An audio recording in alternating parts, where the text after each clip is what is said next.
Bizim həyatın bu gözəl hekayəsi məktəb illərindən başladı. O vaxtlar sinif yoldaşıydıq.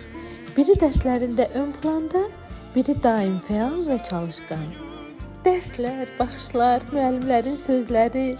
Zaman keçdi, biz böyüdük, sevgimiz də böyüdü.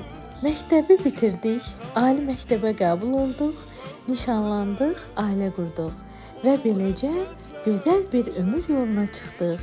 Əl-ələ, könül-könülə. Bugün evliliyimizin 24-cü il dönümüdür. Çox şükürlər olsun Allaha. Bu sevgimizin meyvəsi olan övladlarımız var. Arzumuz balalarımızın xeyir günlərini görmək, nəvələr, nəticələr bəxş edən xoşbəxt günlərə çatmaqdır. Sevgi, hörmət, səbir. Bunlar ailəni qurur. Allah hər evə xoşbəxtlik nəsib etsin. Bakın belki birimizin boynunda istediği sevginin kapı. Biz o kadar, o zaman bize yanaşır.